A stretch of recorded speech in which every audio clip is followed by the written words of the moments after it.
Good morning, everybody. It's so early in the morning that daybreak hasn't even broke through. Um, Peace and blessings to everybody. I haven't even I slept a lot yesterday, so I'm kind of like I've kind of been like spot sleeping throughout the night or whatnot. But I woke up and I wanted to have a cigar and actually talk to y'all. First of all, let me recognize the death of a legend. Rest in peace, rest in paradise, DMX. Over the last few years, we've noticed that though you didn't make it across the line of conquering the things that you were going through, I recognize that you have come a long way, brother. And for that, um, I appreciate you and I see you as an inspiration for that. Um,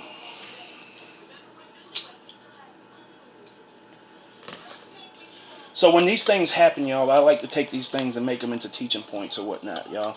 So I got a couple things that I wanted to tie this into as far as living life and um, being a soulful individual. Now, I don't really have a title, you know what I'm saying? Like, I'm probably going to do a video about these self-love specialists and all of these things soon. I don't consider myself to be that.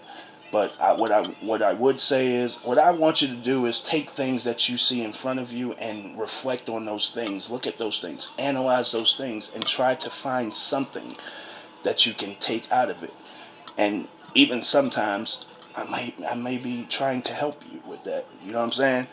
Um, like in this case, I saw some of the most disgusting things come out of people's mouths and or whatnot when it comes to what happened with DMX. You know what I'm saying? From bad jokes to um, disrespectful things, disrespectful posts, all kinds of things.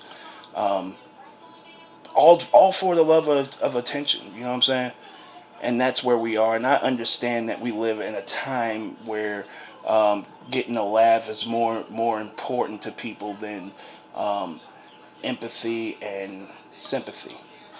Um, However, that doesn't explain the world. That explains more of who you have allowed yourself to become. All right. Of course, this person has dealt with demons. You know what I'm saying? Like I've seen a lot of people talk about the fact that he toxified his body by doing the shit that he did.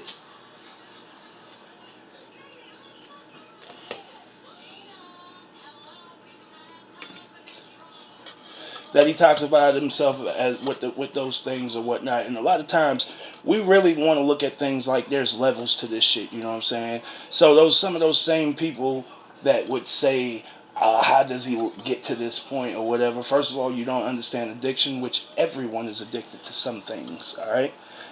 If you don't understand addiction, you've never taken a chance to actually analyze yourself. There's something that you're addicted to. For the most part, most people are addicted to attention. Most people are addicted to people hearing their words or acknowledging them or acknowledging their beauty or whatever the case may be in these days and times with the social media and all of these different options that we have in social media in which people partake in. A lot of people are addicted to that. Most people, I would say, most people in the world are addicted to that. Um, with that being said, um, when we sit back and we look at someone and the demons that they um, have to fight on a daily basis, we don't realize that they have to fight those things on a daily basis. If you have ever been on a diet, having to fight temptation of all that you grew up believing that it tastes so good, and having to fight those temptations, having to fight the temptation of a woman or man. You know what I'm saying? If you're in a relationship and you're trying to do the monogamous thing and you're out and about and you see these people that are attractive or whatnot, you have to fight those temptations or whatnot. We can't understand, for those of us, I should say, who haven't used crack or whatnot, we can't understand what their addiction and how powerful and how strong it is to them. All right. Therefore, we probably shouldn't speak on it. You know what I'm saying? You only, like, people can describe to you certain things, but you, like, you can't get the full effect from things that they say, or they describe. You know what I'm saying? Instead of being nasty about it, and basically looking at this person as if he's a fucking terrible person because he went through that or whatever, why not pray for that person? Why not say take the time to use some words of encouragement for that person? Why not uh, take the time to show this person some love? I watched a video recently of DMX on Drink Champs, and he really broke down why he loves dogs. And he said that dogs are the most loyal creatures on earth, and that he doesn't trust people. So he doesn't have anyone who speaks his language that he trusts, because he's been done dirty. When you listen, if you know the story of how he actually got turned on to crack, then you understand why he loves dogs and he feels that way. You know what I'm saying? Someone that he really trusted in life actually laced a blunt with crack, and that turned him out on crack. You know what I'm saying? So sometimes you have to put certain things together. All right. So, like I said, there's certain people who, who believe that things have levels to it or whatnot. Now I understand, but when you really think about it, you know what I'm saying? Like, that man. I mean, really, the difference is, crack is not regulated, but alcohol is. It's regulated by the government. Alcohol is really considered a drug. And a lot of you who said that went straight out and took a couple shots. And I'm not looking down my nose at you, because I took a couple shots too, but I didn't say anything about this man's demons or whatnot. If anything, I feel empathy for it. I can't speak on something that I don't know. I can't tell somebody how to handle a situation that I've never been through or whatnot, and how they should feel about that situation.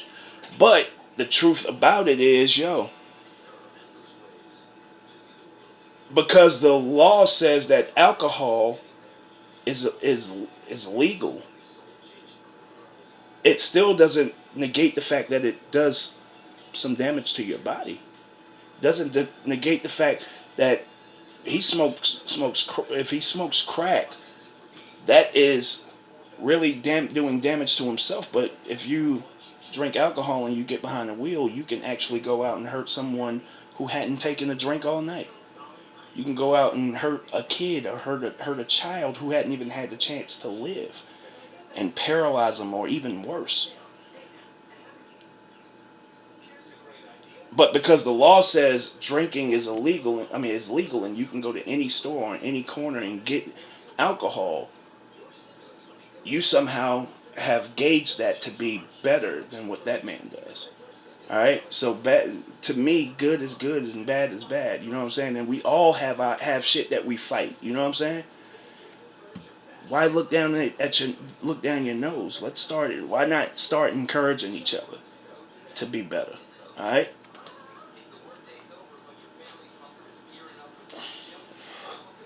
So now we talk about,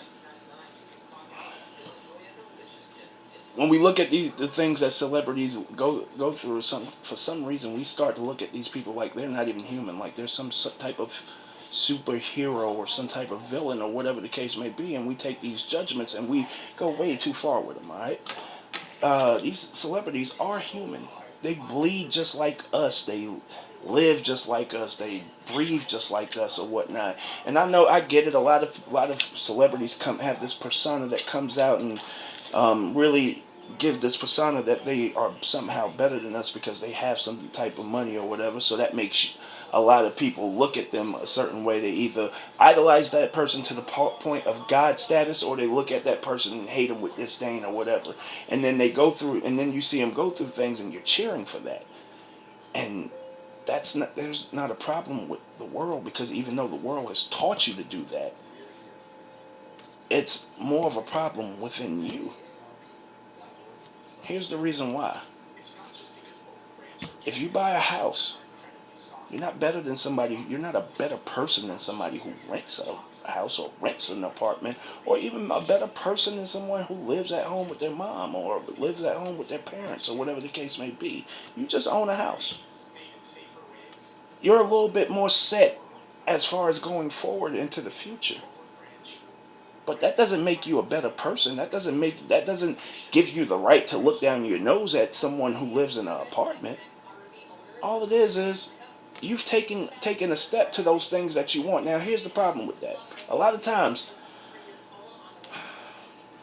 we look at these celebrities, and if you don't take anything else from this video or anything else from something that you could have learned from this shit, do you know, like, the money that DMX, money doesn't cure everything, y'all. And we look at these people and we look at these celebrities, and a lot of times we say, why and how could you get into stuff like this? Why and how could you be going through this stuff? You got all the money in the world, and I've been guilty of saying that shit myself when I see a celebrity do something that I don't think that with all the money that they making they should be doing. And I had to start coaching myself to understand, damn, we see celebrity couples don't make it. And they got all the money in the world. They got all the money in the world. And we see celebrities getting in trouble with selling drugs and shit like that. And they got a record deal. They've made it. And for some reason they get caught selling drugs, and you see them angry out here fighting each other, killing each other, dying in the streets. We see them going through everything, all of these things that they go through and they shine a light on or whatnot, and they have money. And for some reason, it doesn't make them happy. It doesn't bring them peace. And here's the reason why.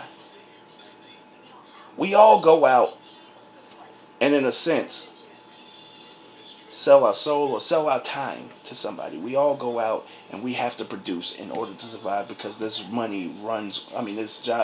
life runs on having money. It's predicated on having some sort of money in order to survive, provide for your children, provide for your family, provide for your household. This is what the life is predicated on.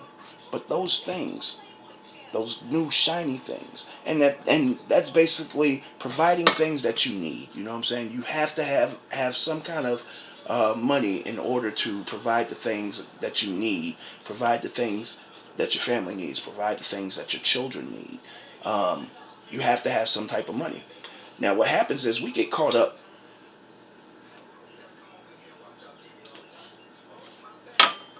in the shiny things, y'all. We get caught up in these things because we are hip hop. We are hip hop, and hip hop is the only genre of music where hip hop and a lot of R&B is the only genre of music that basically talks about status, as far as I got this, I got that, and that makes me better than you.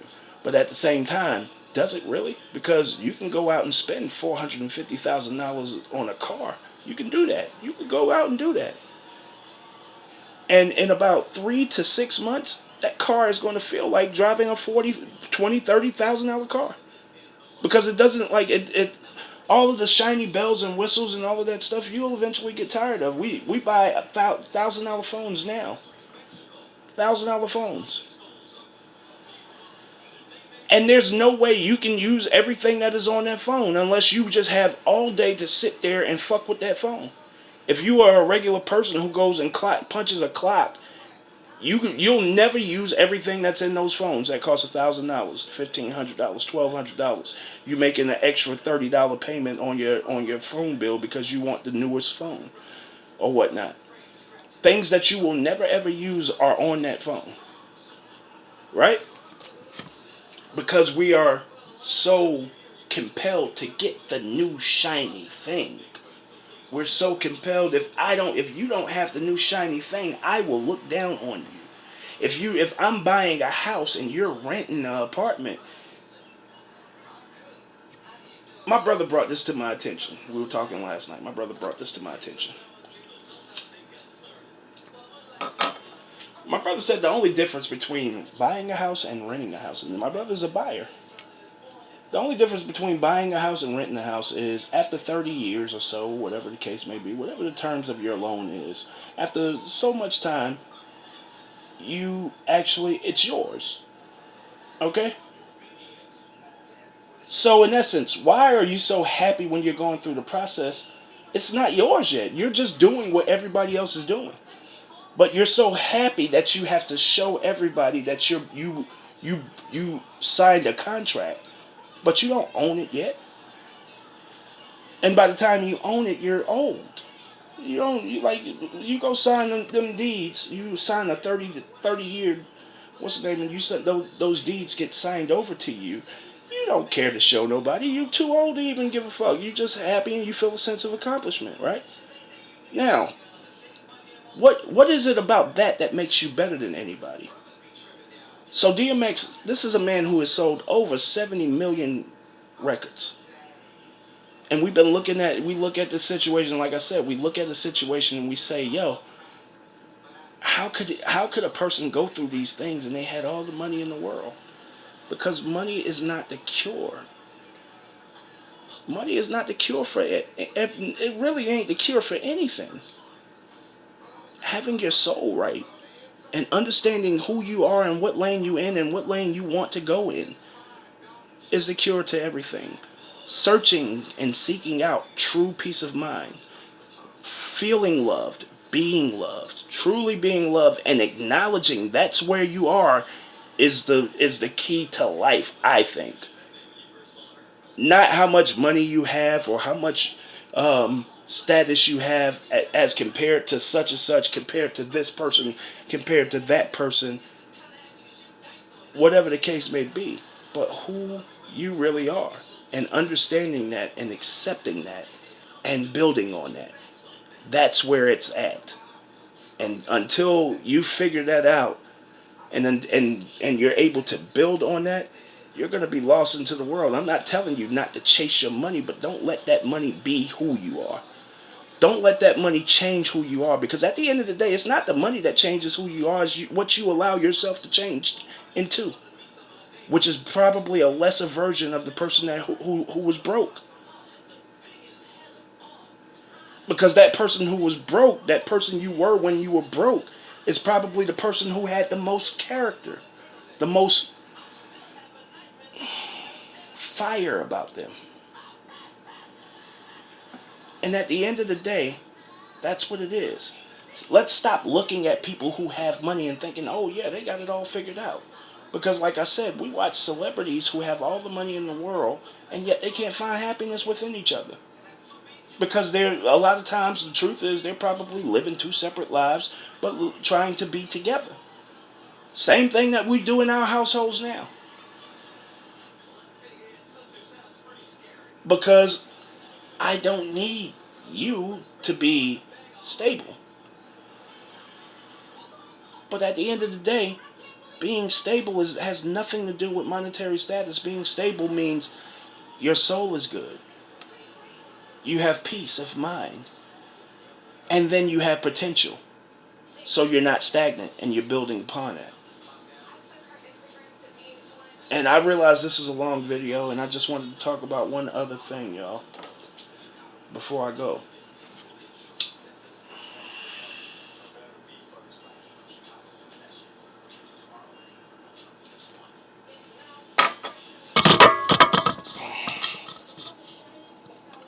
On a personal note, I would like to take this time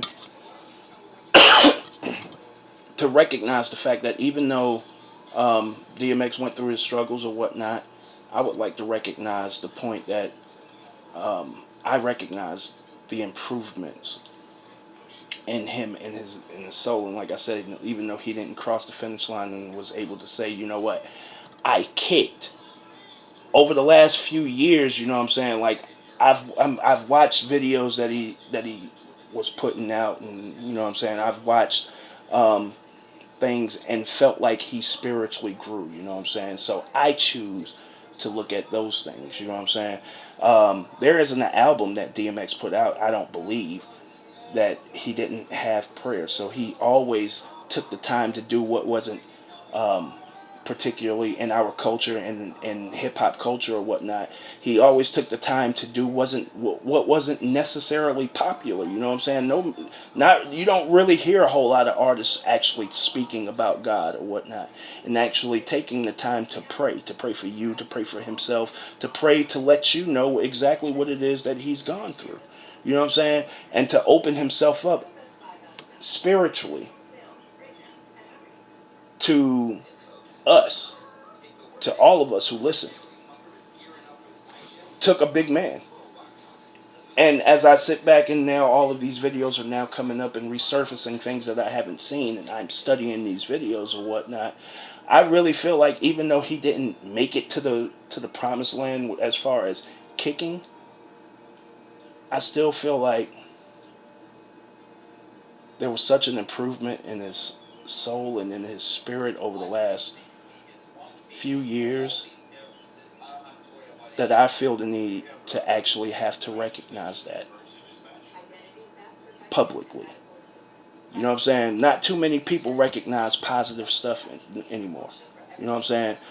Just look at my videos. You know what I'm saying? Like, my videos are made out of pure love. You know what I'm saying? And if I can help one person, you know what I'm saying? If you look at my videos, look at my views. I don't get very many views, but it's because I'm coming from a positive space and I'm looking to promote something positive, which is love.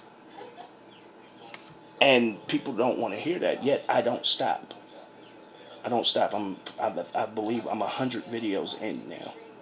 So I don't stop because if I can help one person, I'm doing what I want to do.